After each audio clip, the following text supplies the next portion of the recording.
जय मसीह की। परमेश्वर आपको बहुत आशीष दे। मेरी चैनल स्टैनली मैकवान को आप सब्सक्राइब करें। अगर अभी तक आपने सब्सक्राइब नहीं की तो उसको सब्सक्राइब करें और साथ में जो बेल आइकॉन है उसको भी टच करें, ताकि आने वाले सारे वीडियो की खबर आपको समय पर वक्त पर मिलती रहे। और ऐसा करते हुए परमेश्वर के वचन फैलाने में मेरी सहायता करें। आमीन।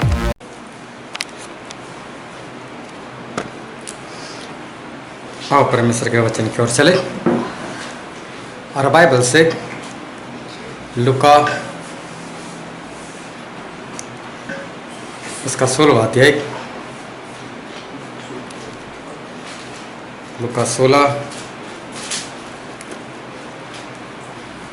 और हम पढ़ेंगे पहले पद से लेकर 13वें पद तक। लूका 16, 1 से 13। फिर उसने चेलों से भी कहा, किसी धनवान का एक भंडारी था और लोगों ने उसके सामने उस पर यह दोष लगाया कि वह तेरी सारी संपत्ति उड़ाए देता है। अतः उसने उसे बुलाकर कहा, यह क्या है जो मैं तेरे विषय में सुन रहा हूँ? अपने भंडारीपन का लेखा दे, क्योंकि तू आगे को भंडारी नहीं रह सकता। तो भंडारी सोचने लगा, अब मैं क्या करूं, क्योंकि मेरा स्वामी भंडारी का काम मुझसे छीन रहा है। मिट्टी तो मुझसे खोदी नहीं जाती और भीख मांगने में मुझे लज्जा आती है। मैं समझ गया कि क्या करूंगा, ताकि जब मैं भंडारी के काम से छुड़ाया जाऊं तो लोग मुझे अपने घरों में ले ले। तब उसने अपने स्वामी के देनदारों को एक एक करके बुलाया और पहले से पूछा, तुझ पर मेरे स्वामी का कितना कर्ज है? उसने कहा, 100 मन तेल। तब उसने उसे कहा, अपना खाता बही ले और बैठकर तुरंत 50 लिख दे। फिर उसने दूसरे से पूछा, तुझ पर कितना कर्ज है? उसने कहा, 100 मन गेहूं। तब उसने कहा, अपना खाता बही लेकर 80 लिख दे। स्वामी ने उस अधर्मी भंडारी को सराहा कि उसने चतुराई से काम किया है, क्योंकि इस संसार के लोग अपने समय के लोगों के साथ रीति व्यवहारों में ज्योति के लोगों से अधिक चतुर है। और मैं तुमसे कहता हूँ कि अधर्म के धन से अपने लिए मित्र बना लो, ताकि जब वह जाता रहे तो वे तुम्हें अनंत निवासों में ले ले। जो थोड़े में सच्चा है वह बहुत में भी सच्चा है, और जो थोड़े से थोड़े में अधर्मी है वह बहुत में अधर्मी है। इसीलिए जब तू अधर्म के धन में सच्चे न ठहरे तो सच्चा धन तुम्हें कौन सौंपेगा? और यदि तुम पराये धन में सच्चे न ठहरे तो जो तुम्हारा है उसे तुम्हें कौन देगा? कोई दास 2 स्वामियों की सेवा नहीं कर सकता, क्योंकि वह तो एक से बैर और दूसरे से प्रेम रखेगा, या एक से मिला रहेगा और दूसरे को तुच्छ जानेगा। तो परमेश्वर और धन दोनों की सेवा नहीं कर सकते। परमेश्वर पिता का वचन हमारे लिए बहुत ही आशीषित है और परमेश्वर पिता का वचन सच्चा है। और बाइबल में लिखा, यदि तू सच्चाई को जानेगा तो सच्चाई तुझे आज़ाद करेगी। आज एक बार फिर बहुत ध्यान से परमेश्वर के वचन को सुनना, ताकि वचन समझ सको, ग्रहण कर सको और उस वचन के अनुसार आप चल सको। जब इज़राइल के लोग वो मिस्र देश में थे और मिस्र देश में गुलाम बने हुए थे, तो 400 साल तक वो वहाँ पर गुलाम बने रहे। और 400 साल के बाद चौथी पीढ़ी में परमेश्वर ने उनको छुड़ाया और बहुत ज़बरदस्त चमत्कार करते हुए परमेश्वर ने उनको वहाँ से बाहर निकाला। अभी परमेश्वर ने इनको 400 साल के बाद चौथी पीढ़ी में इतने बड़े चमत्कार करने के बाद परमेश्वर ने उनको वहाँ से बाहर क्यों निकाला? परमेश्वर ने उनको आज़ाद क्यों किया? एक बार एक इंसान था जो 2 साल से जेल में था। अभी उसकी जेल की जो सज़ा थी वो ख़त्म हो गई और 2 साल के बाद वो जेल से छूटा वो अपने घर पर पहुंचा। जैसे ही अपने घर पर पहुंचा, पत्नी ने दरवाज़ा खोला और तुरंत उसको डांटा। बोले 2 घंटे से छूटे हुए। कहाँ थे 2 घंटे? कितनी देर? वो वापस चला गया, बोले मुझे जेल में रख दो। बोले मतलब कि जेल से छूटा तो चलो घर में जाऊंगा, शांति मिलेगी, आनंद मिलेगा, लेकिन घर में तो वही बात है, इससे अच्छा जेल में ही पड़े रहो। फिर अगर इन लोगों को परमेश्वर ने आज़ाद किया तो फिर कुछ तो होना चाहिए। अगर आज़ाद होने के बाद भी इनके जीवन में कुछ ना हो तो फिर फायदा क्या? तो परमेश्वर ने इनको छुड़ाया तो इसके पीछे एक कारण था।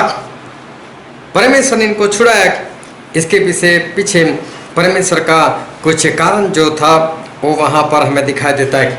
हमारे परमेश्वर जो है उन्होंने बोला था अब्राहम को, इसके बाद इसहाक को, फिर याकूब को कहा था कि मैं तुम्हारे अंश को विश्राम का देश मैं दूंगा। और परमेश्वर ने इनको मिस्र देश से इसलिए छुड़ाया था ताकि ये सारे जो है वो कनान देश में, मतलब कि विश्राम का जो देश है, उस विश्राम के देश में पहुँचे। और परमेश्वर ने इनको ऐसा कहा था, हम बाइबल में पढ़ते हैं व्यवस्था विवरण उसका 6वां अध्याय, व्यवस्था विवरण 6 और पढ़ो तो 10 और 11 पद।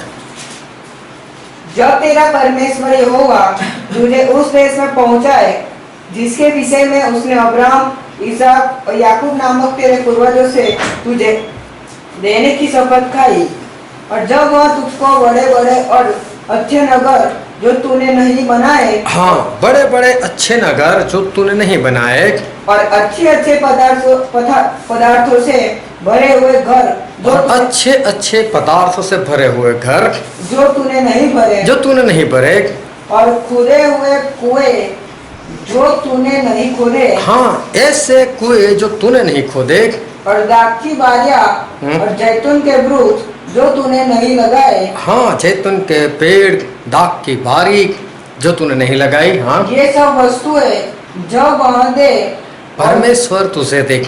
परमेश्वर ने अब्राहम, इसहाक और याकूब से वादा किया था कि मैं इन लोगों को ऐसी जगह पर लेकर जाऊंगा, कि ऐसे घर में लेकर जाऊंगा, ऐसे शहर में लेकर जाऊंगा जो इन्होंने नहीं बनाया, इन्होंने अपने हाथ से नहीं बनाए।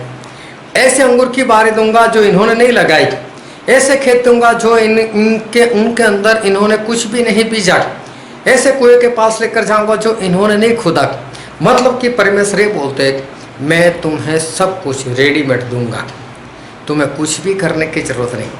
आज कई जगह पर बिल्डर लोग ऐसा करते हैं, घर बना कर देते थे, बोले सिर्फ अपने कपड़े लेकर आओ, वहाँ पर किचन का सारा सामान, टीवी, फ्रिज, ये वो सब कुछ वो लोग देते, लेकिन मुफ्त में नहीं देते, वो तो ढेर सारे पैसे ले लेते। लेकिन परमेश्वर ने तो मुफ्त में देने का वादा किया था कि मैं तुम्हें ये सब कुछ मुफ्त में दूंगा। फिर यहोशू में ऐसा लिखा है, यहोशू उसका 24वां अध्याय और उसका 13वां पद।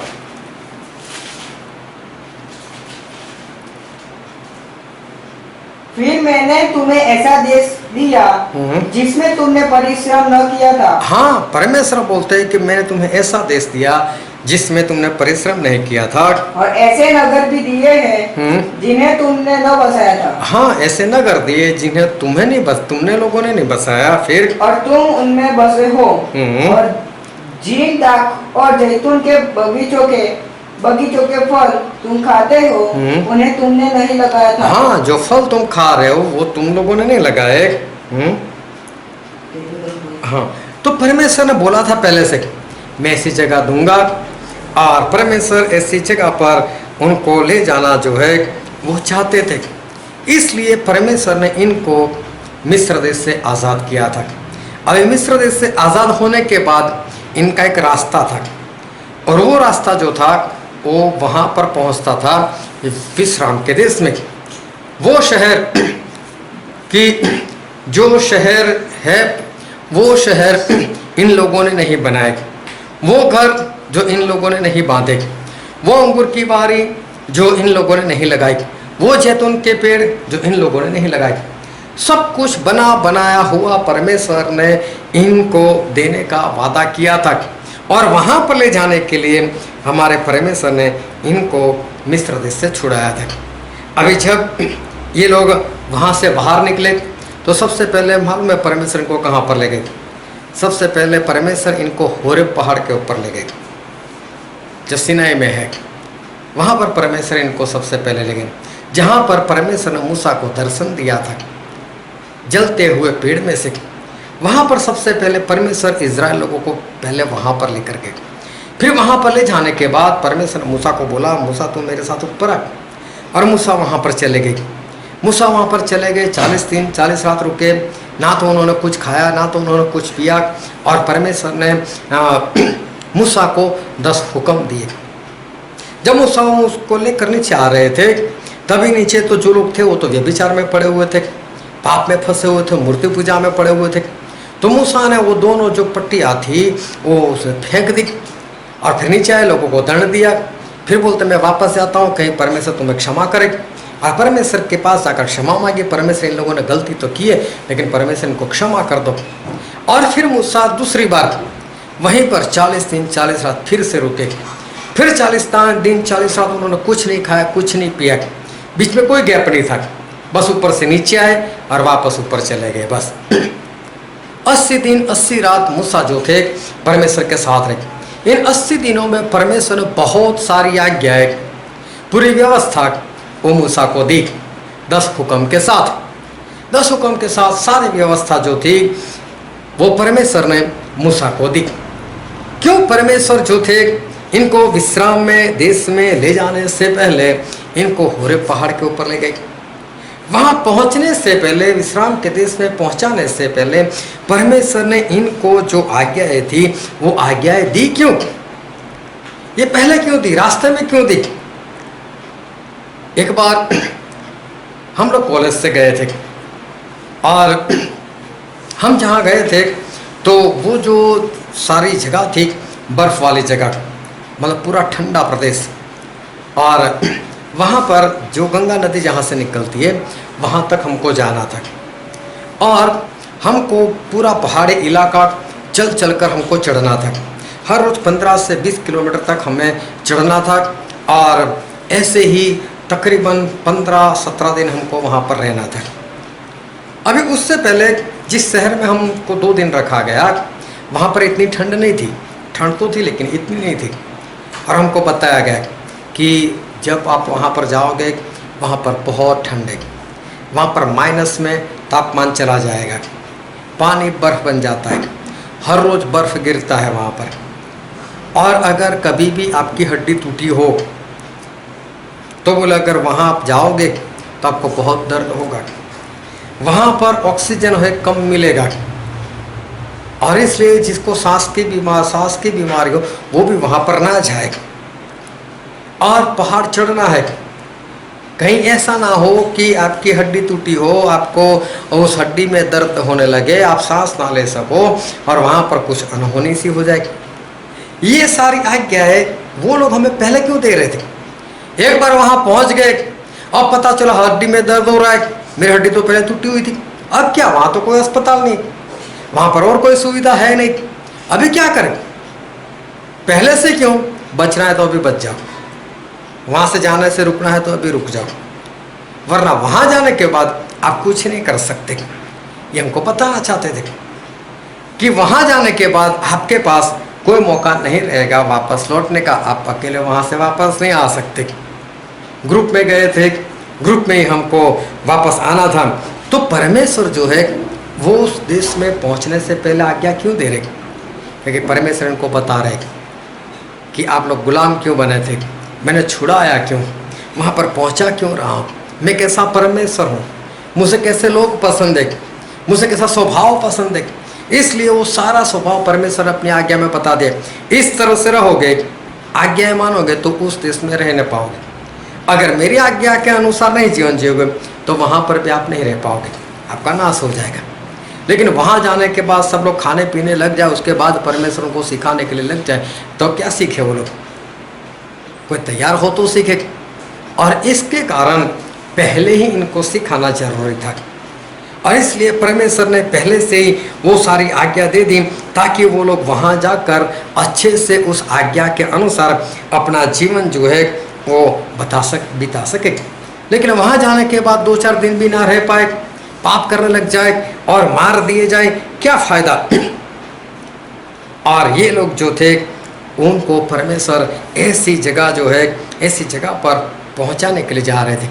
अब ये सारे लोग वहाँ पर पहुँच भी गए विश्राम के देश से बाहर। बस अभी यरदन नदी थी, यरदन नदी के उस पार उनको जाना था और विश्राम के देश को हासिल करना था। ये लोग बहुत पास में वहाँ पर पहुँच गए। और हम पढ़ते हैं व्यवस्था विवरण उसका पहला अध्याय और उसका 3रा पद। 40वें वर्ष के 11वें महीने के पहले दिन जो कुछ यहोवा ने मूसा को इस्राएलियों से कहने की आज्ञा दी थी। एक बार फिर से पढ़ो।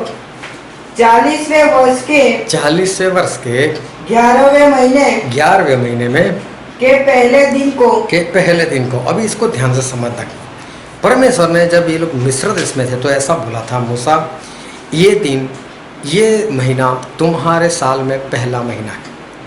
उसके 10वें दिन मेमना लेना, 14वें दिन काटना। और जिस दिन 14वें दिन इन लोगों ने काटा उसी दिन 6 बजे के बाद 15 तारीख लग गई और 15 तारीख को इनका वहाँ से छुटकारा हो गया। पहले महीने की 15 तारीख को ये लोग वहाँ से बाहर निकल चुके थे। उसके बाद रास्ते में इन लोगों ने गलती कर दी और उस गलती की वजह से परमेश्वर ने बोला अभी मैं 40 साल तक नहीं लेकर जाऊँगा। तो 40 साल परमेश्वर इनको नहीं लेकर गए। बीच में 80 दिन वो तो मूसा परमेश्वर के साथ पहाड़ पर रहे। 80 दिन मतलब समझो कि 2 महीने और 20 दिन ऊपर हो गए। ये दिन भी वहाँ पर गिन लो। और बीच बीच में कई जगह पर परमेश्वर ने इन लोगों को एक ही जगह पर रोक कर रखा था।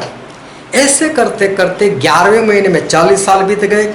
उसके बाद और 11 महीने, मतलब कि विश्राम के देश के पास पहुँचते पहुँचते इनको 40 साल तो समझो दंड हुआ था वो, और बाकी वहाँ पर पहुँचने में इनको 11 महीने लगे। ये दिन 11 महीने का भी नहीं था। अगर लगातार वो लोग चलते तो बहुत जल्द पहुँच जाने वाले थे, बीच में रुकते नहीं तो। लेकिन बीच में परमेश्वर के साथ मूसा रहे 80 दिन और बीच में कई कई जगह पर परमेश्वर उनको ठहराए रखा। इस कारण से ये लोग 11 महीने और वहाँ पर उनको पहुँचते पहुँचते लगे। लेकिन वहाँ पर जो जाने का जो दिन था वो समझो कि बहुत ही कम था। मुझे लगता है कि 12-15 दिन में ये लोग आराम से चलते चलते ये लोग वहाँ पर पहुँच सकते थे। लेकिन इनको पहुँचते पहुँचते 40 साल और 11 महीना जो है वो वहाँ पर लग गया। इतने दिन जो है उनको लगे। इसका कारण था कि जब वो लोग वहाँ पर पास में पहुँच गए थे और परमेश्वर ने मूसा को कहा कि मूसा इनको जासूसी करने के लिए भेज, भेद लेने के लिए भेज। और 12 लोगों को चुनकर जो लोग भेद लेने के लिए गए उन लोगों ने वहाँ से आकर परमेश्वर का विरोध किया। बोले वहाँ तो राक्षस लोग हैं और परमेश्वर को मरने के लिए लेकर आए। हम उनके सामने टीटी के समान दिखते, हमारी निगाहों में भी हम टीटी के समान थे। वो तो राक्षस लोग हमको खत्म कर देंगे। और इतने सारे चमत्कार इन लोगों ने देखे थे। उसके बाद भी इन लोगों ने परमेश्वर के विरुद्ध और मूसा के विरुद्ध बुड़बुड़ाना शुरू किया। और इस बार परमेश्वर का जो क्रोध था वो परमेश्वर का क्रोध इनके ऊपर भड़का।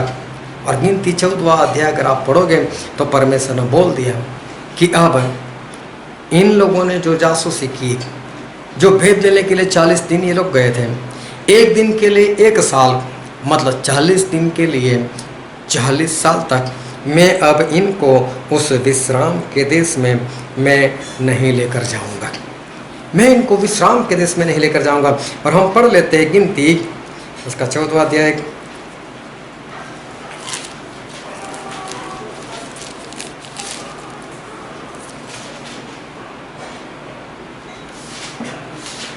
उसके 32 से पद से पढ़ो। परंतु तुम लोगों के 100 इसी जंगल में पड़े रहेंगे। पढ़ो। और जब तक तुम्हारे 100 जंगल में न गल जाए तब तक अर्थात 40 वर्ष तक तुम्हारे बाल बच्चे जंगल में तुम्हारे व्यभिचार का फल भोगते हुए चरवाई करते रहेंगे। यहाँ पर लिखा है परमेश्वर ने बोला 40 साल तक। अब मैं तुम्हें 40 साल तक मैं उस जगह पर नहीं लेकर जाऊंगा। अभी देखो 1-2 दिन हो तो बात ठीक है, 1-2 महीने हो तो भी ठीक बात है, 40 महीने हो तो भी बात ठीक है, लेकिन परमेश्वर ने तो बोल दिया 40 साल तक मैं तुम्हें विश्राम के देश में नहीं लेकर जाऊंगा। ये लोग विश्राम देश के पास पहुंच चुके, वहां पर 40 दिन जाकर आ भी गए, घूमकर सब कुछ देखकर भी आ गए। इसका मतलब कि अब वो देश उनके पास में है, अभी सफर नहीं है, अभी तो सिर्फ लड़ाई है, बस आगे जाओ लड़ो, आगे जाओ लड़ो और हासिल कर लो उसको। वो वहां पर पहुंच ही चुके। जब वहां पर पहुंच गए और तब ऐसा दंड इनके ऊपर आ गया, अब 40 साल तक इसके अंदर नहीं घुसने दूंगा। कितनी बड़ी बात, 40 साल तक मैं इनको यहाँ अंदर नहीं घुसने दूंगा। और आगे पढ़ो तो क्या लिखा है, जितने दिन तुम उस देश का भेद लेते रहे तथा 40 दिन उनकी गिनती के अनुसार दिन पीछे 1 वर्ष अर्थात 40 वर्ष तक तुम अपने अदन का दंड उठाए रहोगे। हाँ, 40 साल तक मैं तुम्हें वहां पर नहीं पहुंचाऊंगा। कितनी बड़ी बात जो है वो परमेश्वर ने इन लोगों के विषय में बोल दी कि अब 40 साल तक तुम लोग जो है वो वहां पर नहीं जा सकते। और फिर पढ़ो तो उसका 29वां पद, तुम्हारे सब इसी जंगल में पड़े रहेंगे और तुम सब में से 20 वर्ष के या उस अधिक आयु के जितने गिने गए थे और मुझ पर बुड़बुड़ाए थे, उनमें से यपुन्ने के पुत्र कालीब और नून के पुत्र यहोशू को छोड़ कोई भी उस देश में न जाने पाएगा। हाँ, जितने लोगों की गिनती की गई थी उनमें से यहोशू और कालेब, बस ये दोनों को छोड़कर कोई भी जो है वो उस देश में नहीं पहुंच पाएगा। बहुत ध्यान से आज के वचन जो है उसको सुनते रहना कि 40 साल में जितने लोगों की गिनती की गई थी, जो 20 साल से बड़ी उम्र के थे, जो मिस्र से निकले थे, जिनकी गिनती की गई थी 6,03,550 की गिनती थी, उनमें से सिर्फ कालेब और यहोशू ये दोनों को छोड़कर और कोई भी जो है वो विश्राम के देश में नहीं जाएंगे। नहीं तो जाएंगे, लेकिन इन 40 वर्षों में वो खत्म भी हो जाएंगे। कैसे? उनकी लाश तक गल जाएगी, मतलब डेड बॉडी भी नहीं मिलेगी, वो भी जमीन के साथ मिट्टी के साथ मिट्टी हो जाएगी। तब तक बोले मैं इनको इधर उधर भटका करूँगा, लेकिन वहाँ पर नहीं लेकर जाऊँगा। और व्यवस्था विवरण में ये बात पूरी भी हो गई। हम पढ़ते 2 अध्याय व्यवस्था विवरण 2 अध्याय और 14वां पद, और हमारे कादेश बनने को छोड़ने से लेकर जेरेद नदी पार होने तक 38 वर्ष बीत गए। 38 साल बीत गए। उस बीच में यहोवा की शपथ के अनुसार, हाँ, उस बीच में ये 38 साल में परमेश्वर की शपथ के अनुसार उस पीढ़ी के सब योद्धा छावनी में से नष्ट हो गए। सारे के सारे यहोशू और कालेब को छोड़कर 6,03,548 लोग खत्म हो गए। जैसा परमेश्वर ने बोला था वैसा ही ये सभी लोग जो है वो लोग रास्ते में ही खत्म हो गए। जो रास्ता कुछ दिन का था, बहुत कम दिन का था, और अब वो लोग वहाँ पर पहुँच भी चुके थे, लेकिन अब परमेश्वर ने बोल दिया कि नहीं, 40 साल मैं तुम्हें नहीं जाने दूंगा, और 40 साल के बाद तुम लोग इस देश में जो है वो प्रवेश कर पाओगे। 40 साल के बाद, और उसमें भी जिनकी गिनती हो चुकी है उनमें से तो कोई भी नहीं, सिर्फ यहोशू और कालेब, बाकी के तो मरने ही वाले। अभी समझो कि हम अहमदाबाद पहुंच गए, अभी अहमदाबाद के बॉर्डर पर है हम लोग। बस ऐसे एक कदम बढ़ाते हैं तो हम अहमदाबाद में, एक कदम वापस लेते हैं तो हम दूसरी जगह पर, लेकिन एक ही कदम बढ़ाते हैं तो हम अहमदाबाद में। अभी ज़्यादा वक्त नहीं है, और अचानक से कोई बोले कि नहीं, 2 साल तक मैं तुम्हें अंदर नहीं जाने दूंगा। अभी 2 साल क्या करें? परमेश्वर 40 साल बोला था, लेकिन मैं तो अहमदाबाद की बात कर रहा हूँ कि 2 साल तक अब अहमदाबाद में प्रवेश नहीं करना है, तो वहाँ पर बैठे रहने से तो कोई फायदा नहीं, इधर उधर तो जाना ही पड़ेगा। और वहाँ से चलते चलते चलते समझ लो हम चले गए गांधीनगर। लेकिन गांधीनगर क्यों जाना है? हमें तो पहुँचना है अहमदाबाद है, लेकिन अहमदाबाद में घुस नहीं सकते, इसलिए हम चलते चलते कहाँ गए? गांधीनगर। अभी भी वक्त पड़ा है, अभी वहाँ से निकल गए हम उधर मेहसाणा निकल गए, उधर से घूमते घूमते इधर पाटन पहुँच गए, उधर से घूमते घूमते हम वापस इधर कुछ सुरेंद्र नगर पहुँच गए, वहाँ से हम लिमड़ी आ गए। ये सब चक्कर क्यों काटना है? टाइम पास करना है बस, कोई भी काम नहीं है, कुछ भी नहीं करना है। लेकिन 2 साल तक हम उसमें प्रवेश नहीं कर सकते, बस इसके कारण सिर्फ हमें भटकना है। अभी समझो, ये तो समझ लो कि एक तरह का वेस्ट ऑफ टाइम हो गया, व्यर्थता हो गई कि बस घूमते रहना, जहाँ पर पहुँचना है हमारे सामने ही, हम देख ही रहे, लेकिन उसके बॉर्डर के चारों ओर घूम रहे, अंदर नहीं प्रवेश कर सकते। ये व्यर्थता है, ये टाइम बिगाड़ने वाली बात है। समझो उस कंडक्टर की तरह, जो बेचारा सफ़र तो बहुत करता है, लेकिन उसको कहीं पर भी जाना नहीं होता है। उसको पूछो कहाँ जाना, बोले वापस घर पर ही पहुँच रहा है, वो कहीं पर नहीं जाना होता। लेकिन फिर भी सुबह से लेकर शाम तक वो तो सफ़र जो है वो सफ़र करता रहता है। अभी यहाँ तो 40 साल, एक कदम आगे बढ़ाओ और विश्राम का देश था, लेकिन अभी परमेश्वर ने बोला चलो वापस मुड़ो यहाँ से। अभी सभी को वहाँ से वापस मुड़ना है। अभी 40 साल तक ये लोग जो है इनको इधर उधर घूमना है। अभी देखो ये लोग तो अपने पाप की वजह से भुगत रहे, लेकिन परमेश्वर की परेशानी देखो, तो ध्यान समझना कि परमेश्वर की परेशानी क्या है। अभी 40 साल तक अगर इनको विश्राम के देश में लेकर जाएंगे तो वहाँ तो अंगूर की बारी है, जैतून के पेड़ है, घर है, कपड़े है, सब कुछ है, पहनते रहेंगे, खाते रहेंगे, पीते रहेंगे। परमेश्वर की जिम्मेदारी अब वहाँ पर खत्म हो गई।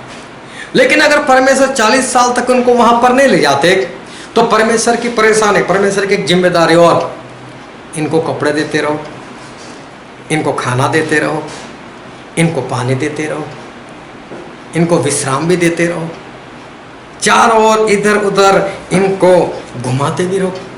लेकिन हमारे परमेश्वर तो सर्वशक्तिमान है, उनके लिए ये कोई बड़ी बात नहीं है। वो तो हमें लगता है 35 से 40 लाख लोगों को 40 साल तक खिलाना पिलाना कपड़े देना, लेकिन हमारे परमेश्वर के लिए ये कोई बड़ी परेशानी वाली बात नहीं।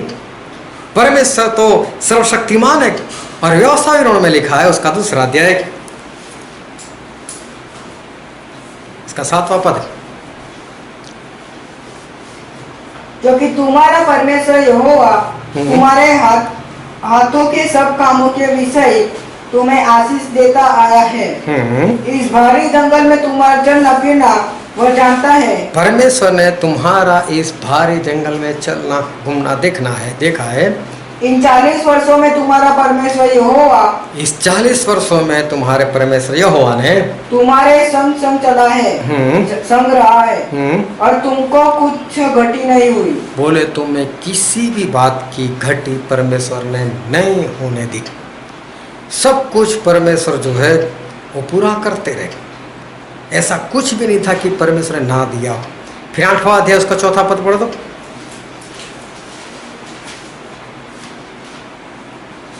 इन 40 वर्षों में तेरे वस्त्र पुराने न हुए। इन 40 साल में तेरे वस्त्र पुराने नहीं हुए। फिर और तेरे तन से भी नहीं गिरे।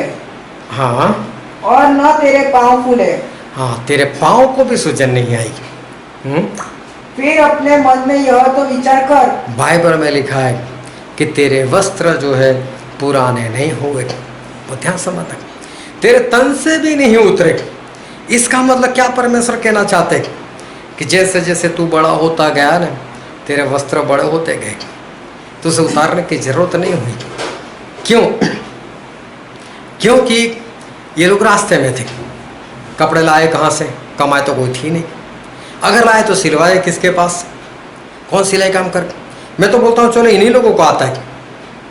कहाँ से सुई लाओ, कहाँ से धागा लाओ, किससे काटो, रास्ते में कब परमेश्वर बोले चलो, कब परमेश्वर बोले ठहरो, ये सारी बातें नामुमकिन सी थी। परमेश्वर इनके जीवन में चमत्कार ही ऐसे कि जैसे जैसे बड़े होते गए इनके कपड़े भी बड़े होते गए, जैसे इनमें जान आ गई हो, लेकिन इनके कपड़े पुराने नहीं हुए। फिर उसका 29वां अध्याय व्यवस्था विवरण 29 और उसका 5वां पद।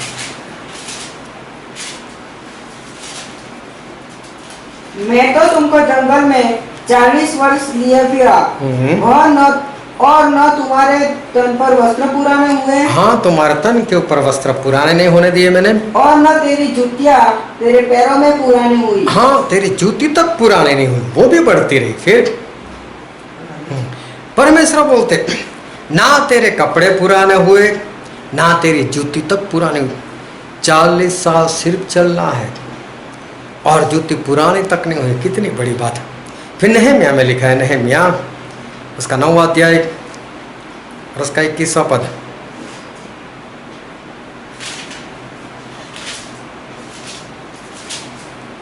चालीस वर्ष तक तू जंगल में उनका ऐसा पालन पोषण करता रहा कि उनको कुछ गति न हुई, न तो उनके वस्त्र पुराने हुए और न उनके पाँवों में सूजन हुई। हाँ, यहाँ तक कि परमेश्वर ने इनको 40 साल तक बीमार भी नहीं होने दिया। अभी सारी घटना को बहुत ध्यान से समझते रहना।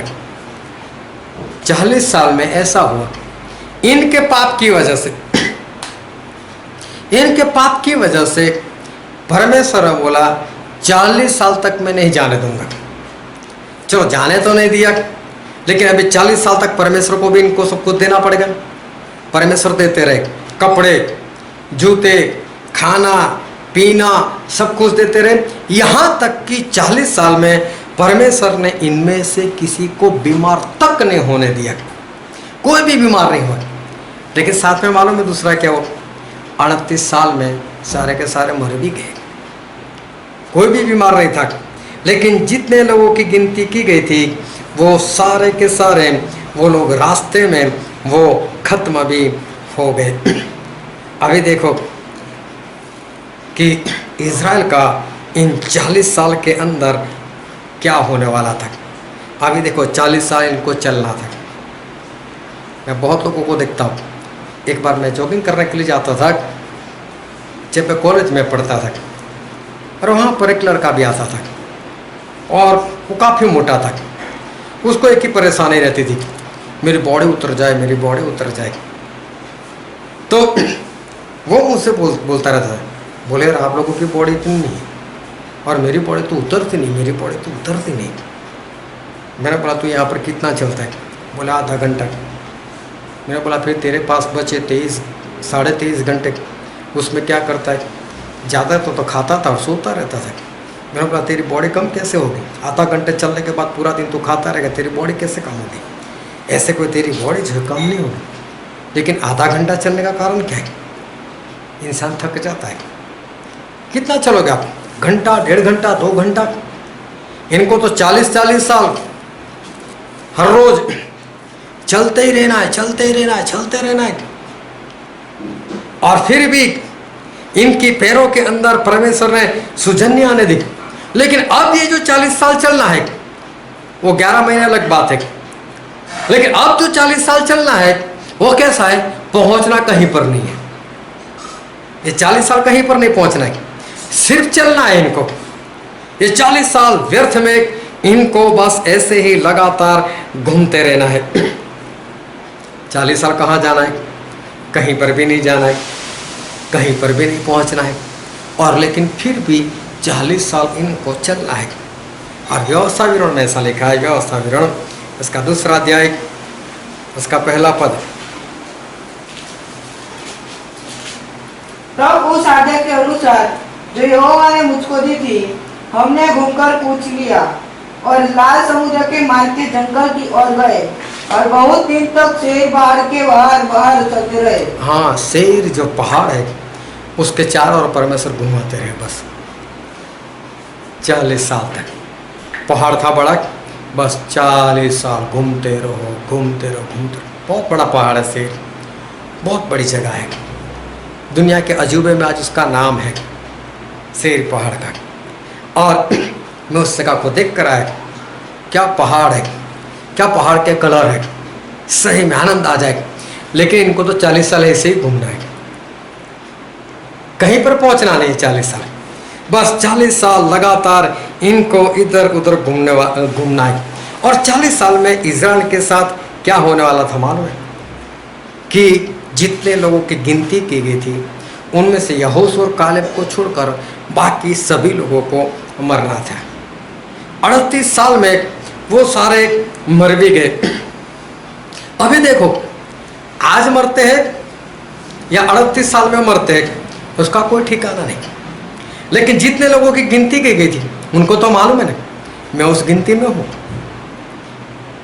मतलब मेरे पास ज्यादा से ज्यादा वक्त है, जैसा परमेश्वर ने उनको बोला था कि 40 साल में तुम्हारी लाश गल जाएगी। हो सकता है लाश गल जाए, वो शब्द नहीं समझ सके, और अगर 40 साल भी वो लोग मानते हैं तो इनका ज्यादा से ज्यादा आयुष्य कितना रहा है? 40 साल। और 40 साल करना क्या है? बस घूमते रहना है, कहीं पर नहीं पहुंचना। समझो आपको कोई ऐसा बोल दे कि भाई साहब तुझे 40 साल पर घूमते ही रहना है, तुझे खाना मिल जाएगा, तुझे कपड़ा मिल जाएगा, तुझे रोटी मिल जाएगी, सब कुछ, लेकिन बस तुझे घूमते रहना है और 40 साल के भीतर तो कभी भी मर जाए, कुछ नहीं।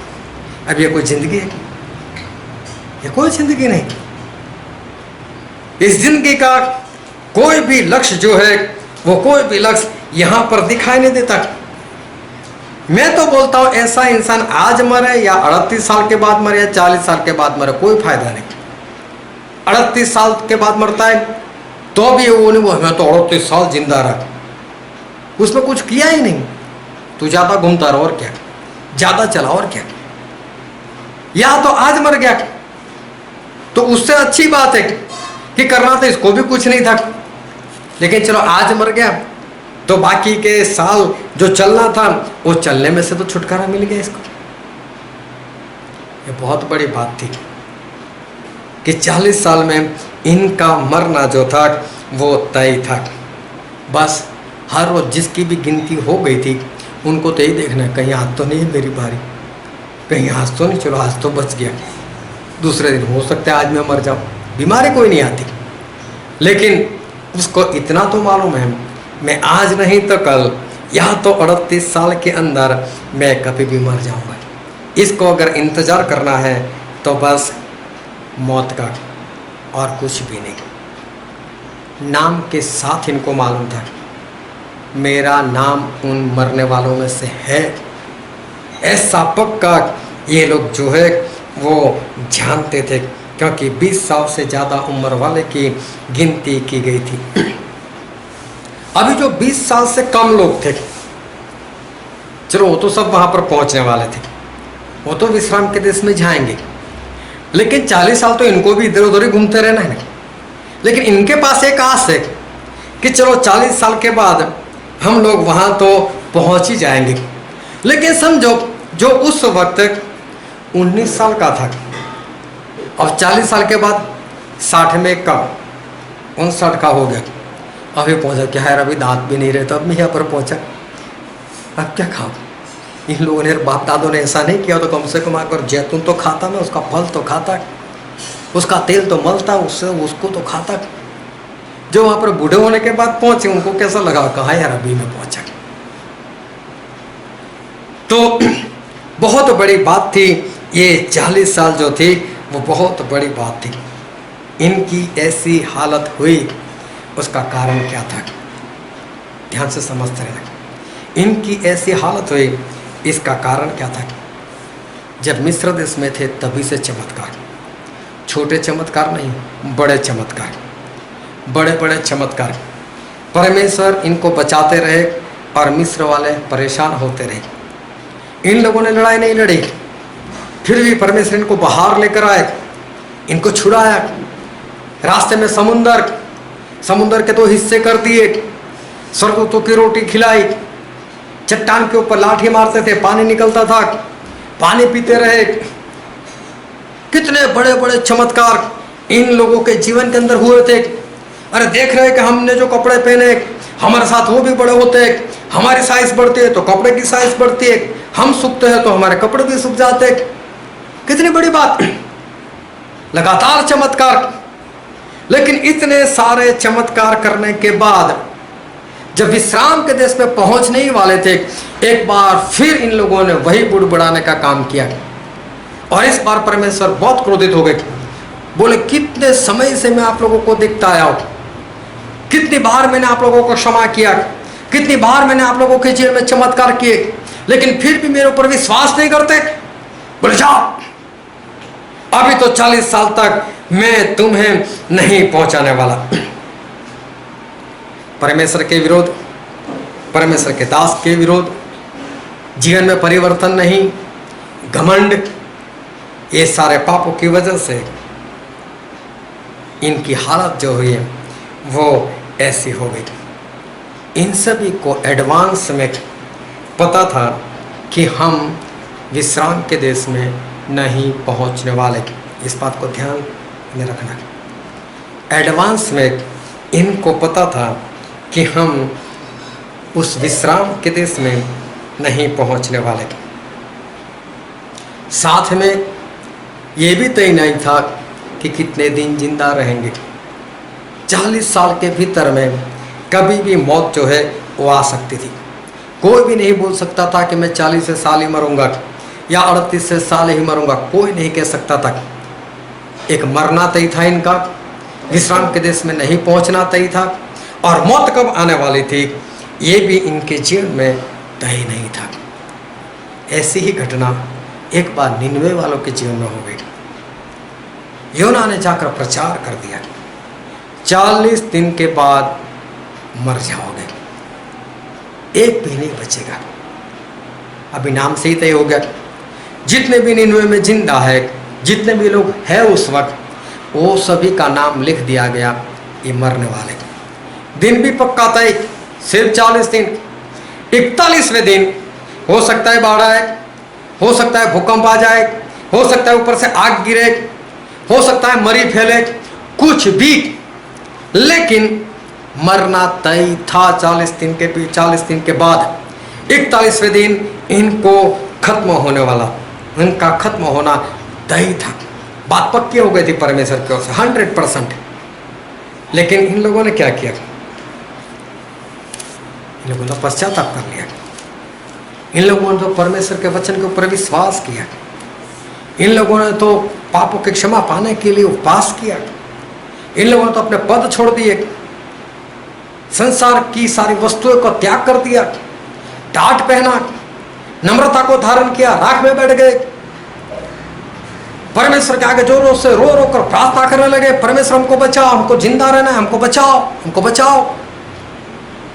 सभी ने अपने अपने जितने भी बुरे रास्ते थे, वो सारे बुरे रास्ते, सारे बुरे काम इन लोगों ने छोड़ दिए। 40 दिन तक लगातार एक भी इंसान ऐसा नहीं जिसने ये काम ना किया। सब भी ने, पहले से लेकर आखिरी इंसान तक, यहाँ तक कि उन लोगों ने तो पशुओं को भी उपवास करने पर लगा दिया था। अगर बाइबल पढ़ोगे तो ये बात पता चलेगी। और आखिर में हुआ क्या? अरविना के पुस्तक में लिखा है, हम पढ़ते उसका 3रा अध्याय, उसका 10वां पद।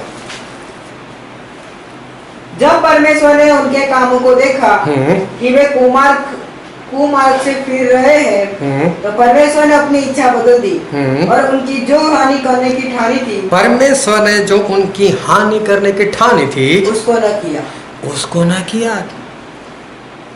परमेश्वर ने अपनी इच्छा बदल दी। नहीं, मुझे ऐसा नहीं करना है।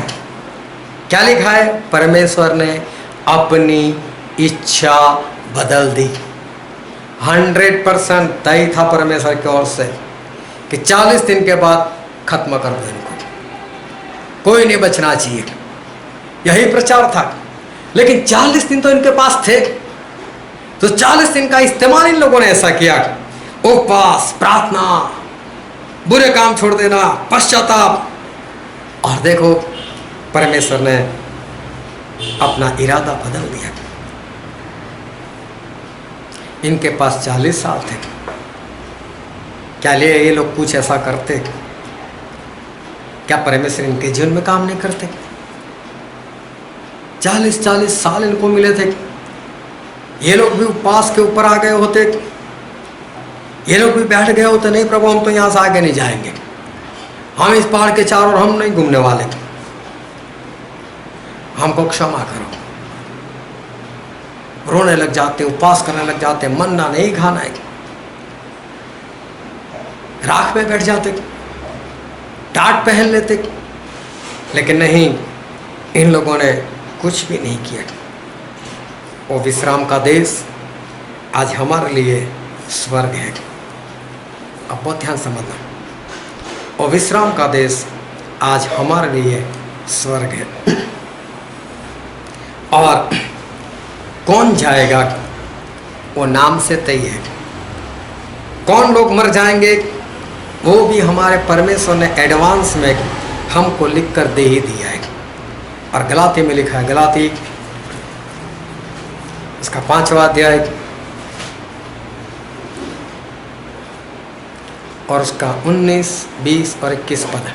शरीर के काम तो प्रकट है, बहुत ध्यान से इस बात को समझना, शरीर के काम तो प्रकट है, अर्थात व्यभिचार, गंदे काम, लुचपन, मूर्ति पूजा, टोना, बैर, झगड़ा, ईर्ष्या, क्रोध, विरोध, फुट, विदर्भ, डाह, मत वालापन, लीला क्रीड़ा, और इनके जैसे और काम है, और इनके जैसे और जितने भी काम है, इनके विषय में मैं तुमसे पहले से कह देता हूँ। हाँ, परमेश्वर कहते हैं मैं इन ऐसे काम करने वालों के लिए मैं पहले से कह देता हूँ, जैसा पहले कह भी चुका हूँ, जैसे मैंने पहले कह भी दिया है कि ऐसे ऐसे काम करने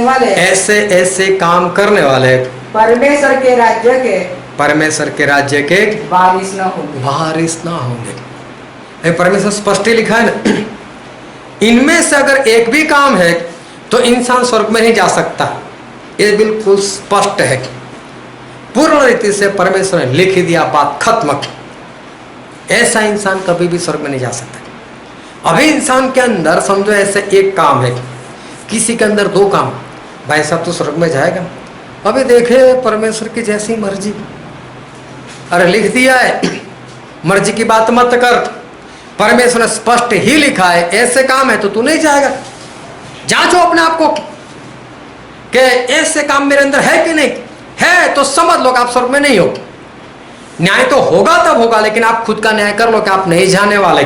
अगर इनमें से एक भी काम है, फिर प्रकाशित वाक्य में लिखा है, प्रकाशित वाक्य उसका 21वां अध्याय उसका 8वां पद, परंतु डरपोक और अविश्वासी, घिनौने काम करने वाले, और हत्या करने वाले, और व्यभिचार करने वाले, और जादू क्रिया करने वाले, और मूर्ति पूजा करने वाले, और सब झूठ का भाग, और सभी झूठे लोगों का हिस्सा उस झील में मिलेगा जो आग और गंधक से जलती रहती है। ये सारे लोग नरक में जाएंगे। परमेश्वर स्पष्ट ही लिखा है, ऐसा नहीं लिखा है ऐसे ऐसे काम करने वालों पे अगर मेरी कृपा हो गई तो जा भी सकते, ऐसा नहीं लिखा। स्पष्ट ये काम है, नहीं जाओगे, इनमें से एक भी नहीं जाएगा। फिर 22 का 15, और कुत्ते, टोने, और व्यभिचारी, और हत्यारे, और मूर्ति पूजक, और हर एक झुटका चाहने वाला और गढ़ने वाला बाहर रहेगा। हाँ, यहाँ पर भी स्पष्ट लिख दिया। अभी ध्यान से समझो, इस बात को ध्यान से समझना भी कि किसी को पूछने की जरूरत नहीं है मैं जा सकता हूँ या नहीं जा सकता। स्वर्ग में खुद पढ़ो और जान लो कि आप स्वर्ग में हो या नरक में हो। आज ही जान लो। यहाँ पर बहुत स्पष्ट जो है वो परमेश्वर ने लिख कर दिया है, बस काम एक ही करना है, कि अंदर एक बार देखना इनमें से कोई काम है तो उसी वक्त अगर स्वर्ग में जाना चाहते हो तो छोड़ दो। लिखवा कराए कि इतने दिन तक जिंदा रहोगे, इतने साल तक जिंदा रहोगे, तो एक दिन पहले तक करते रहो, आखिरी दिन क्षमा मांग लेना, बपतिस्मा ले लेना। लिखवा कर तो आए नहीं, खुद को मालूम नहीं कितना जिंदा रहने वाले। तो ये सारी बातें पढ़कर सुनकर अपने आप को जांच कर तय कर लो कि आप कहां पर जाने वाले हो। और अगर सामने नर्क दिखाई देता है तो फिर क्या करना चाहिए? अगर पता चल जाता है कि मेरे अंदर ये वाले काम है और मैं नर्क में जाऊंगा तो क्या करना है अभी? और जानने के बाद, जांचने के बाद भी कुछ नहीं करना। इन इज़राइल लोगों की तरह 40 साल तक कुछ नहीं किया, बस मन्ना खाते रहे, पानी पीते रहे और मरते रहे।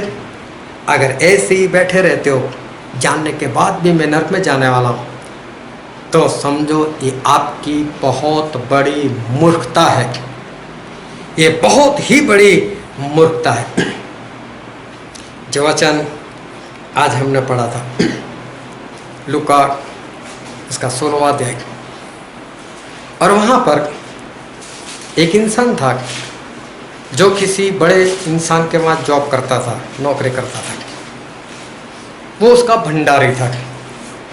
भंडारी का मतलब होता है कि उसका जो भंडार है उसकी देखभाल करना। अब ये इंसान कैसा था मालूम है कि मालिक की तो निगाह है ही नहीं। बोले उड़ाओ, खाते रहो, पीते रहो, उड़ाते रहो। बहुत लोग ऐसे होते हैं जहाँ पर जॉब करते ना वहाँ चुपके से चोरी करते हैं, वहाँ से कुछ चुरा कर बेच देते हैं और ऐसे ऐश करते हैं। ये भी ऐसे लोगों में से एक था।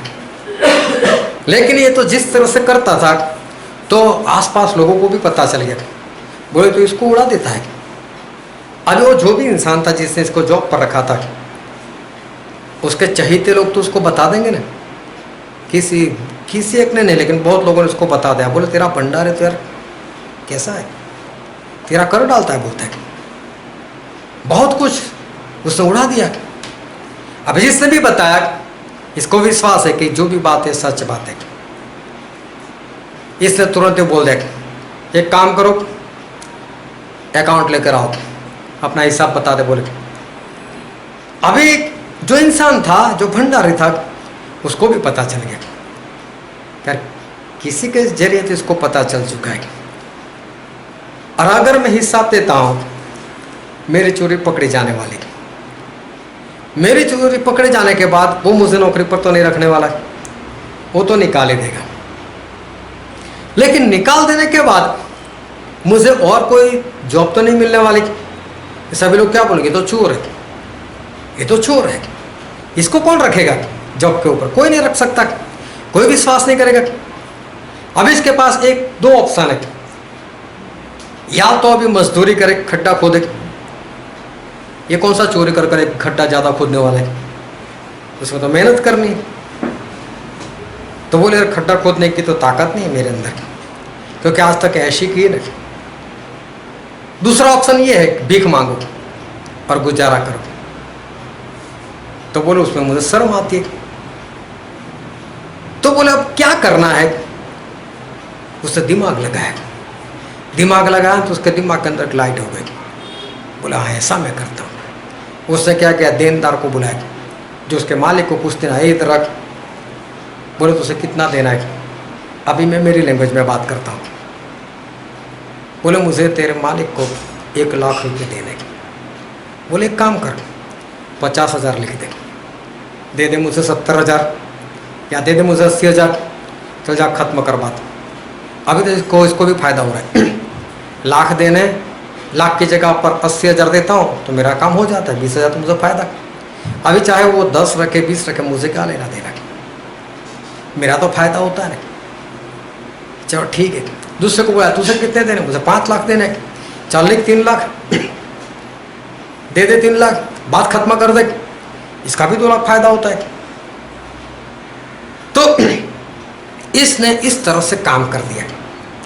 बोले इतना लिख, मुझे इतना दे दे, इतना लिख, मुझे इतना दे दे। 50 लिखवाया, लिया 70 80, 20-30 हज़ार बच गए, बाजू पर रखो। इसको बोला 5 लाख, चलो 3 लाख लिख, 4 लाख दे दे, लाख का फायदा हो गया, 1 लाख और जमा करो। ऐसे करते करते उसने क्या किया, स्पेयर में पैसा जमा करते गया।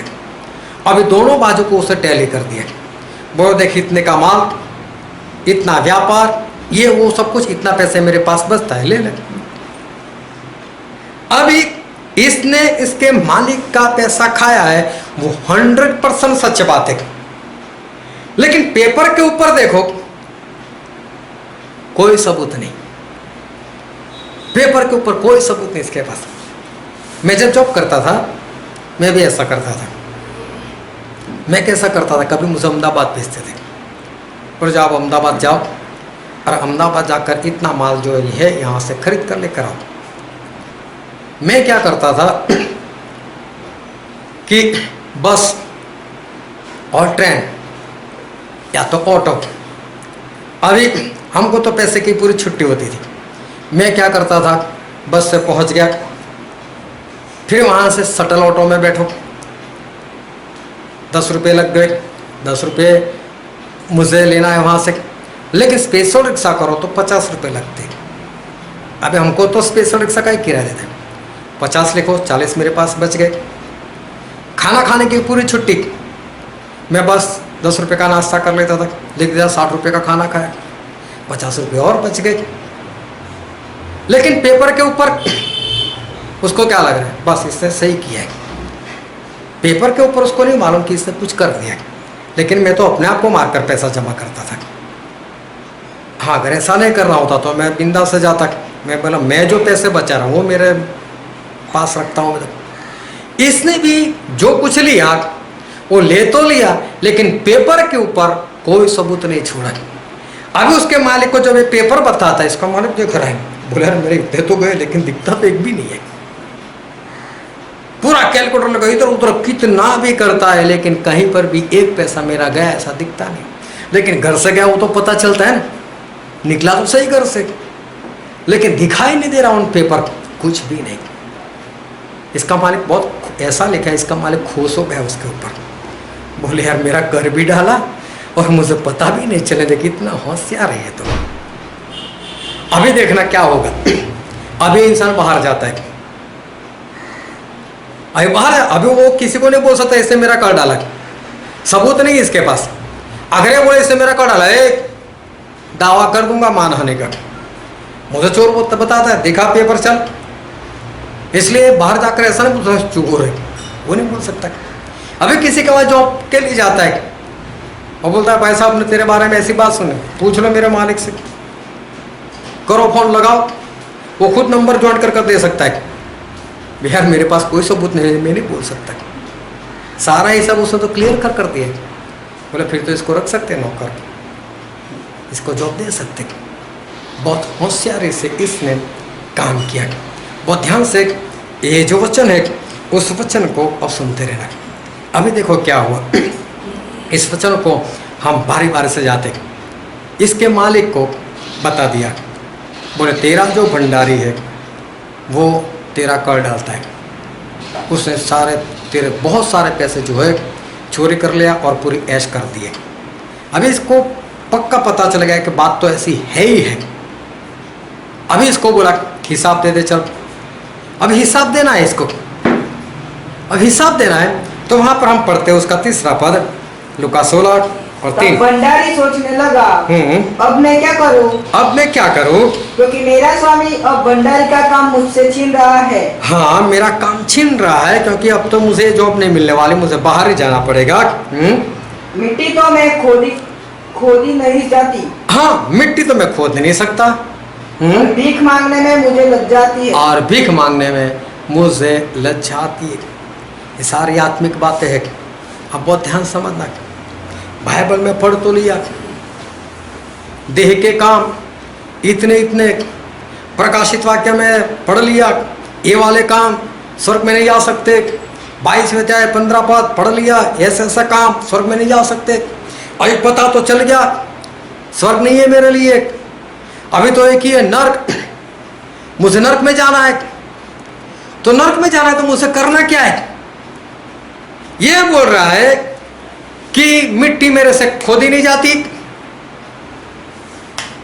मिट्टी मेरे से खोदी नहीं जाती। और दूसरी बात, मैं भीख मांग नहीं सकता, उसमें मुझे शर्म आती है। मतलब आत्मिक भाषा में हम ये कह सकते हैं कि नरक में मैं जा नहीं सकता, नरक की आग जो है वो मैं सहन नहीं कर सकता। मेरा एक सवाल है, क्या नरक की आग सहन कर सकते हो, जो कभी बुझती नहीं, जो पीड़ा देती है, जहां पर एक कीड़ा है जो लगातार आपको कुरेदते रहेगा, वहां पर अंधकार है, वो ऐसी जगह है जिसको इंग्लिश में बोलते हैं बॉटमलेस पिट, मतलब कि ऐसा खड्डा जिसका तलवा नहीं है। आते रहो, अंधकार, आग, कीड़ा, क्या सहन कर सकते हो? अगर सहन कर सकते हो तो आपको कुछ भी करने की जरूरत नहीं, बिंदास से जैसे जीते जिए करो। और नरक में भी बिंदास से घूमते रहना, हाँ आग में तो मजा आता है, इतना तो मैं सहन कर सकता हूं। लेकिन बाइबल में ऐसा लिखा है, हम पढ़ते मत्ती उसका 25वां अध्याय उसका 41वां पद, तब वह भाइयों वालों से कहेगा, हे शापित लोगों, मेरे सामने से उस अनंत आग में चले जाओ, उस अनंत आग में चले जाओ जो शैतान और उसके दूतों के लिए तैयार की गई, जो शैतान और उसके दूतों के लिए तैयार की गई। ये मत समझना कि ये आग को आप सहन कर सकते हो, ये तो शैतान और उसके दूतों के लिए तैयार की गई है। जो परमेश्वर का क्रोध उस शैतान के ऊपर है जिसने सारी धरती को बिगाड़ कर रखा है। परमेश्वर का क्रोध इतना भारी है कि परमेश्वर ने शैतान के लिए जो आग बनाई है वो बहुत ही भयानक है, लेकिन बोलने से या पढ़ने से पता नहीं चलता। लेकिन फिर भी मैं एक तरीका बताता हूँ, क्या आप नरक की आग सहन कर सकते हो या नहीं कर सकते हो।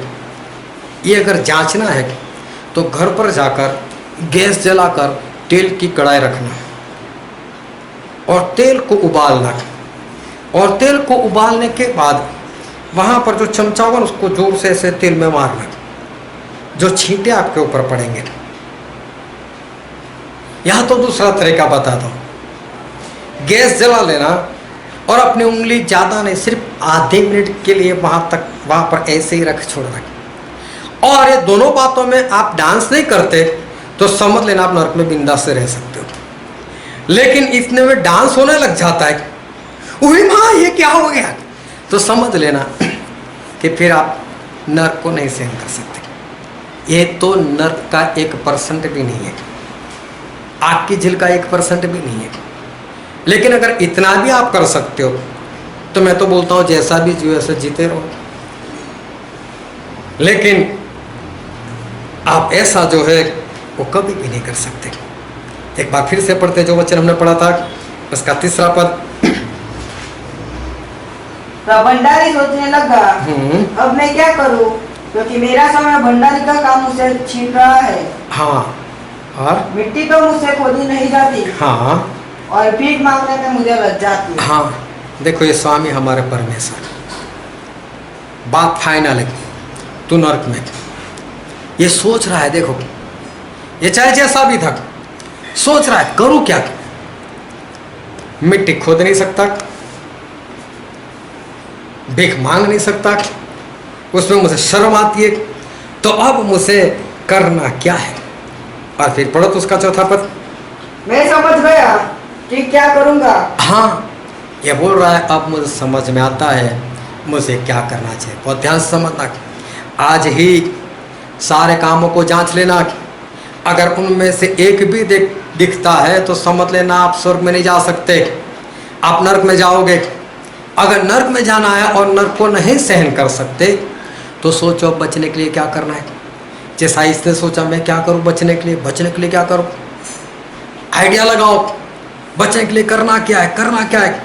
इसने आइडिया लगाया, दिमाग में लाइट हो गई, हाँ मैं ऐसा करता हूँ। हाँ पढ़ो, ताकि जब मैं भंडारी के काम से छुड़ाया जाऊं तो लोग मुझे अपने घरों में ले ले। हाँ बोले मैं ऐसा कुछ करता हूँ कि मुझे जब यहाँ से निकाल दिया जाए, क्योंकि हिस्सा पूरा पक्का देने के बाद भी कौन सा रखने वाला है, तो मुझे तो यहाँ से निकलना ही है। लेकिन ऐसा कुछ करता हूँ कि लोग मेरा आदर करें, लोग मुझे अपने घर में जगा दें, आओ भाई तू तो अच्छा है, ऐसा मेरे लिए हो, लोग मेरा आदर करें। पढ़ो तो एक बार फिर से चौथा पद। मैं समझ गया कि क्या करूंगा ताकि जब मैं भंडारी के काम से छुड़ाया जाऊं, हाँ, तो लोग मुझे अपने घरों में ले ले। देखा, लोग मुझे अपने घरों में ले, मुझे बुलाए, मेरी इज्जत बनी रहे। मैं क्या करूं ऐसा, अब मुझे पता चलता है। और फिर जैसे हमने बताया वैसा ही इसने किया। 100 देना है, 50 लिख 70 दे देगा, 100 देना है, 60 लिख 80 दे देगा। ऐसे करते करते उसने सारा हिसाब जो है वो कर लिया, और बाद में उसके मालिक को लिख कर बता दे, देख एक भी पैसा तेरा इधर उधर नहीं हुआ, सब मालूम है उसके बाद उसके मालिक को हुआ है। लेकिन ऑन पेपर कोई सबूत इसने नहीं छोड़ा, कुछ भी नहीं है, ऑन पेपर कुछ भी नहीं है। और पढ़ो तो उसका 8वां पद। स्वामी ने उस अधर्मी भंडारी को सराहा, मैं इसकी तारीफ की। देखो, एक मालिक लूटने के बाद लूट गया, उसके बाद जिसने उसको लूटा उसकी तारीफ कर रहा है। क्या है इंसान यार, मेरा कर भी डाला और सबूत भी नहीं छोड़ा। कितनी बड़ी बात, वो सराहता है उसको कि इसने मुझे लूट भी लिया और साथ में कोई सबूत जो है वो सबूत छुड़ा भी नहीं। अभी प्रभु ने बात की, इसको ध्यान समझना। अब प्रभु अपने चेलों से कहते, क्या कहते हैं, 9वां पद पढ़ो तो। और मैं तुमसे कहता हूँ। हाँ, अब प्रभु से ऐसा बोलते हैं अपने चेलों से। और आज जब हम पढ़ रहे, अब परमेश्वर प्रभु हमसे कह रहे हैं अधर्म के धन से अधर्म के धन से अपने लिए मित्र बना लो। मित्र बना है परमेश्वर प्रभु यीशु ऐसा कह रहे, अधर्म के धन से मित्र बनाओ। मतलब हम धन इकट्ठा करें, वो भी अधर्म से, किसी का कर डाले हम लोग। परमेश्वर बोल रहे, प्रभु से खुद बोल रहे, कर डालो और करके उस धन से अपने लिए मित्र बना लो। फिर ताकि जब वो जाता रहे, कि जब वो जाता रहे वो धन खत्म हो जाए, जिसका आपने कर डाला वो धन खत्म हो जाए, तो वे तुम्हें जो मित्र आपने बनाए थे उससे, वो तुम्हें अनंत निवासों में ले ले। अनंत निवास, अनंत निवास मतलब जिसका अंत नहीं होता, ऐसा निवास मतलब स्वर्ग। वहां पर क्या हो, अनंत निवास में ले ले। वो तुम्हारे मित्र परमेश्वर से ऐसा कहे, वो लोग स्वर्ग में पहुंच गए और लोग ऐसा बोले, परमेश्वर यही है, इसने हमें मित्र बनाया था, इसको ले लो स्वर्ग में। अब ये बात कैसी है, अधर्म का धन उससे मित्र बनाओ। क्या परमेश्वर हमें अधर्म के धन से मित्र बनाना कहते हैं? इसका मतलब हमें अधर्म का धन इकट्ठा करना है। अधर्म का धन, देखो इस इंसान ने मेहनत कुछ नहीं की, इसने क्या किया मालूम है, सिर्फ दिमाग लगाया और अपने मालिक का कर डाला। इस बात को बहुत ध्यान समझना। कितने दिन है, 100 50 लिख 70 दे दे, चल रहा। कितने दिन है, 100 लिख 50 80 दे दे। इकट्ठा कर कर रहा है। मेहनत क्या की इसने, कुछ भी नहीं, बस इधर से लिया, झूठ लिखा और दे दिया मालिक को। ले मालिक तेरा जितना था अभी मुझे बता, मैंने तेरा क्या कर डाला, एक भी नहीं। परमेश्वर हमारा न्याय करने वाले, लेकिन न्याय करने से पहले किस तरह से न्याय करेंगे। और पुस्तकें खुली गई, उसके अंदर जो करने में लिखा था उस करने के अनुसार हमारे परमेश्वर हमारा न्याय करेंगे। परमेश्वर हमारा न्याय करेंगे। अधर्म के धन से, अधर्म मतलब जो धर्म का नहीं है, धर्म मतलब आज्ञाकारी, अधर्म मतलब अनाज्ञाकारी। आपने परमेश्वर से मांगा, परमेश्वर मुझे चंगाई का वरदान दो, इसको ध्यान समझना। आपने मांगा परमेश्वर मुझे चंगाई का वरदान दो, मुझे एक बात ऐसी बताओ कि जिसके कारण परमेश्वर खुश होकर आपको चंगाई का वरदान दे दे। परमेश्वर मैं तो पैदा हुआ तब से लेकर आज तक मैं तो सिर्फ आपके पीछे चला हूं, है कोई ऐसी बात? कौन सा ऐसा पाप है जो आपने नहीं किया मसीह में आने से पहले? और मैं तो ये भी बोलता हूं मसीह में आने के बाद भी कितना अच्छा जीवन जिया। क्या ये बोल सकते हो कि मैंने कुछ भी अधर्म नहीं किया? और फिर भी आपने मांगा और परमेश्वर ने आपको चंगाई का वरदान दिया, तो क्या ये बोल सकते हो देखो मैं कितना अच्छा था इसलिए मुझे परमेश्वर दिया? नहीं, ये धन है परमेश्वर का। मैं तेरे लिए अपना धन मतलब स्वर्ग को खोलकर मैं तुझे दूंगा। ये चंगाई का वरदान उनका धन है, दे दिया हमको। हमारे अच्छे कामों के कारण नहीं, वो तो थे ही नहीं, हमने मांगा। पहला कुरिन्थी उसका 12वां अध्याय पढ़ो तो 9वें पद से। पहला कुरिन्थी 12वां अध्याय और 9 पद से पढ़ो।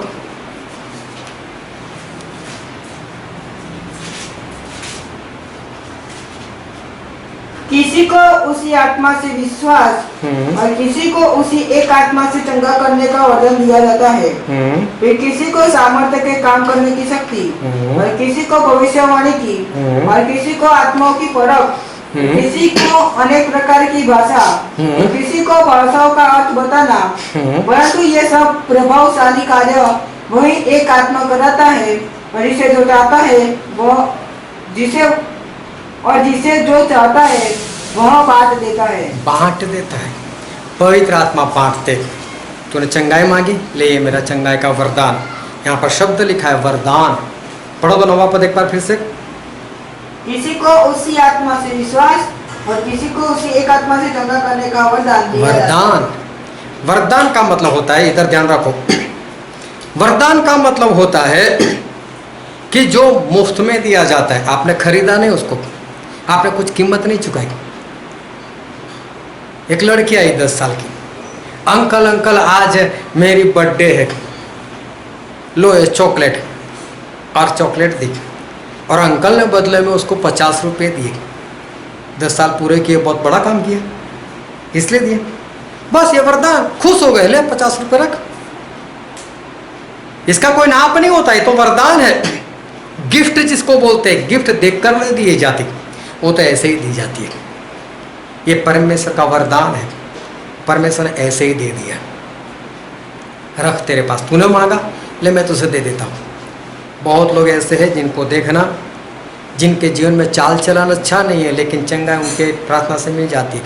भूत प्रेत उनकी प्रार्थना से निकल जाते हैं, लेकिन उनका चाल चलन कोई सही नहीं।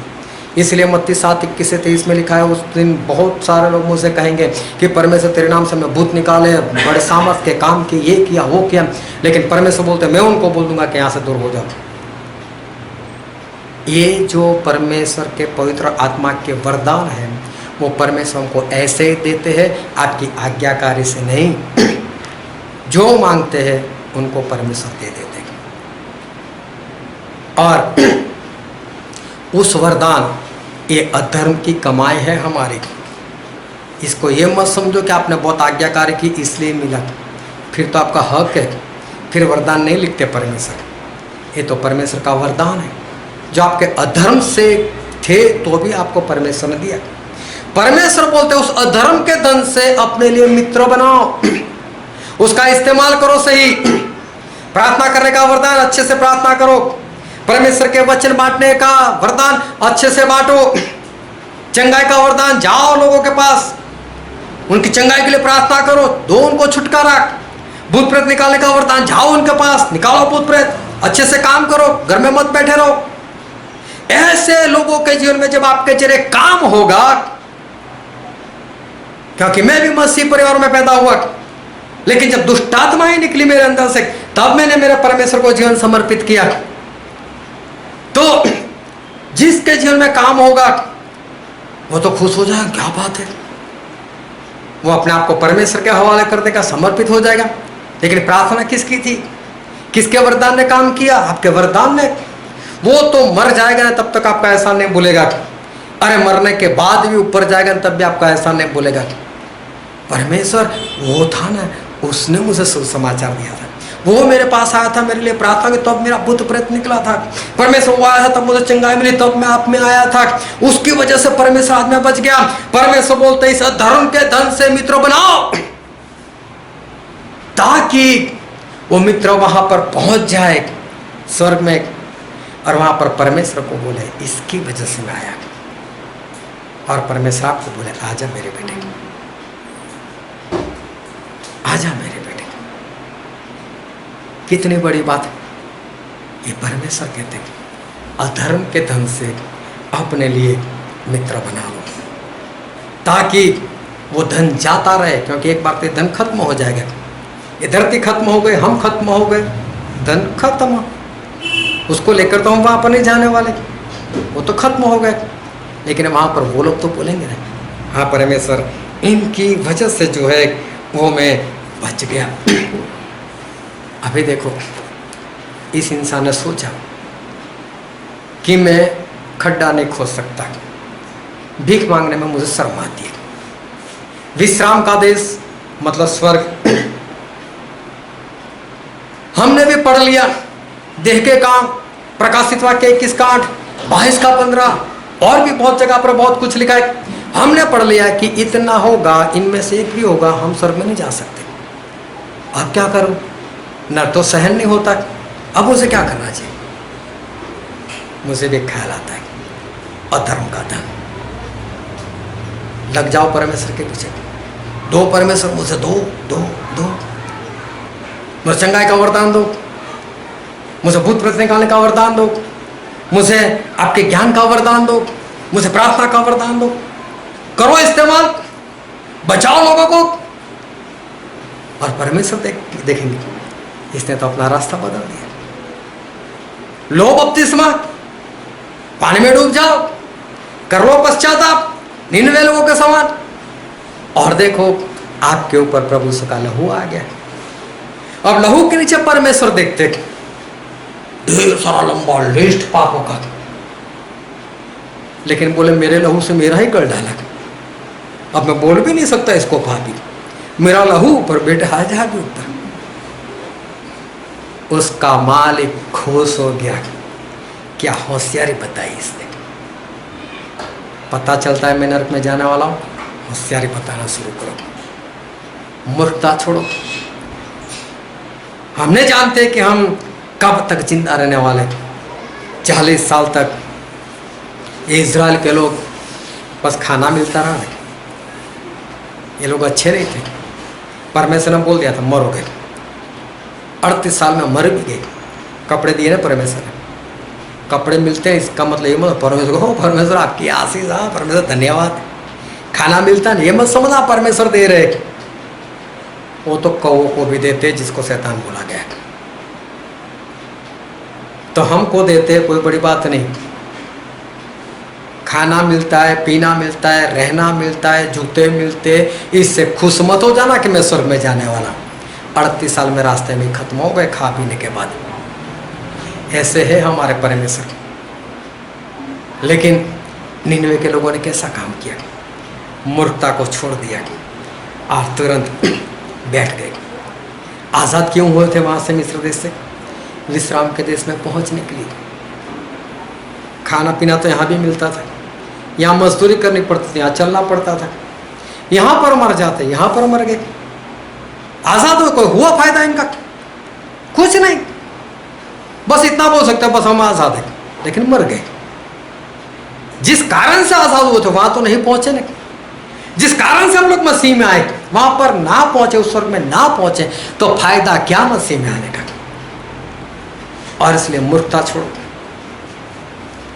और निनवे के लोगों ने जिस तरह से होशियारी बताई, अधर्म के धन से, वो धन को पहले तो इकट्ठा करना सीखो, लोगों को बचाना सीखो, ताकि वो लोग वहाँ पर आपको बोल सके प्रभु इसकी वजह से, और आप भी बचाए जाओ और आपको अच्छी जगह मिले। उसके मालिक ने उस इंसान को सराहा बोले मेरा घर भी डाला और मेरे पास सबूत भी नहीं रहा। हमारे परमेश्वर सामने से ये चाह रहे मेरा घर डालो, स्वर्ग में आ जाओ, जो आपकी करनी का पुस्तक है उसके ऊपर मेरा लहू, सब कुछ मिटा दो, उसको आ जाओ स्वर्ग में। ये हमारे परमेश्वर चाहते हैं। इसने होशियारी बताई और बाइबल में लिखा है वो तो अंधकार का था, लेकिन हम तो प्रकाश के हैं। हमारे पास इससे ज़्यादा अकल होनी चाहिए। मूर्खता छोड़ो और स्वर्ग के राज्य में प्रवेश करो। आओ हम हमारे आँखों को बंद करें और हमारे मस्तकों को प्रभु से आगे झुकाए। जो राजाओं के राजा है, जो प्रभु के प्रभु है। मेरे प्रिय, इज़राइल लोगों को पहले से मालूम था हम रास्ते में ख़त्म हो जाएंगे, हमारे पास ज़िंदगी नहीं है। आज मर जाए या 38 साल में मर जाए, 40 साल में मर जाए, लेकिन कुछ नहीं किया। अगर कुछ करते वो लोग तो बचाए जाते। निन्वे वालों को पता चला कि हम 40 दिन के बाद मरने वाले, इन्होंने पश्चाताप किया, अपने रास्ते बदल दिए, उपवास किया, प्रार्थना की, तो बचाए गए। मेरे प्रिय, आज हमें पता चलता है बाइबल से तो हमें क्या करना चाहिए, कैसा करना चाहिए हमको। होशियार बताओ, वो इंसान जिसने अपने मालिक का कर दिया, लेकिन उसने देखा मैं खड्डा नहीं खोद सकता, मुझे शर्म आती भीख मांगने में, मतलब कि मैं नरक में नहीं जा सकता, वो मैं सहन नहीं कर सकता, तो दूसरा एक ही रास्ता है, स्वर्ग में जाओ। तो करूं क्या? कोई सबूत उससे नहीं छोड़ा। आप भी प्रभु से करो उसी तरह से शुद्ध हो जाओ, कोई सबूत ना छोड़ो। वरदानों को पालो, इस तरह से उसका इस्तेमाल करो कि बहुत सारे मित्र बन जाए आपके लिए और आप बहुत लोगों को साथ में लेकर स्वर्ग में पहुंच सको। मूर्खता छोड़ो, ऐसे ही मत जीते रहो, लेकिन कुछ करो ताकि बचाए जाओ। ये वचन समझने के लिए, ग्रहण करने के लिए, उसके अनुसार चलने के लिए प्रभु की कृपा हम सभी पर होने पाए। Thank you.